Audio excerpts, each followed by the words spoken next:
প্রিয় ভিউয়ার্স, আজকে চলে এসেছি গাজীপুর জেলার কালীগঞ্জ উপজেলার চুপাই গরুর হাট।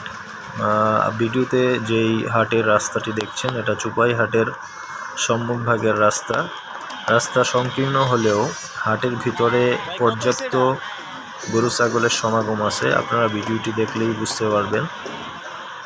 হাটের মধ্যে প্রচুর গরু কেনাবেচা হয়। হাটের প্রধান বৈশিষ্ট্য হচ্ছে এখানকার হাসিল অত্যন্ত কম।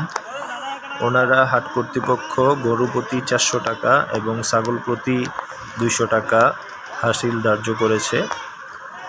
তো আপনারা দেখলে বুঝতে পারবেন যে এখানে প্রচুর গরুর সমাগম, এবং হাটের বাহিরে আপনার গরু আনা নেওয়ার জন্য যে পরিমাণ আপনার যানবাহনের ব্যবস্থা আছে সে থেকেই বোঝা যায় এখানে প্রচুর পরিমাণে গরু ছাগল কেনা বিক্রি হয়। হাটটি একটি ঐতিহ্যবাহী হাট। তো আমরাও হাটটি দেখার জন্যই মূলত এসেছিলাম, কেনা বেচার উদ্দেশ্য নয়। হাটটি দেখে অনেক ভালো লেগেছে, তাই আপনাদের কাছে শেয়ার করলাম। ভিডিওটা দেখতে থাকুন। দর্শক, আপনারাও চাইলে হাটটিতে আসতে পারেন গরু কেনা বেচার উদ্দেশ্যে।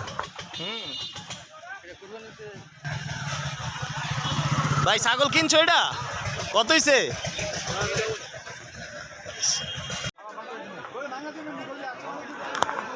হাটটিতে প্রথমে ঢুকে মনে হয়েছিল যে হাটের গরু বা হাটের স্পেস অত্যন্ত কম, কিন্তু ভিতরে ঢোকার পরে দেখতে পেলাম যে পর্যাপ্ত গরুর সমাগম রয়েছে এবং গরুর দাম মোটামুটি রিজনেবল। আশেপাশের অঞ্চলের দূর দূরান্ত থেকে এখানে গরু কেনা বেচার জন্য প্রচুর পরিমাণে ক্রেতা এবং বিক্রেতা হাজির হয়।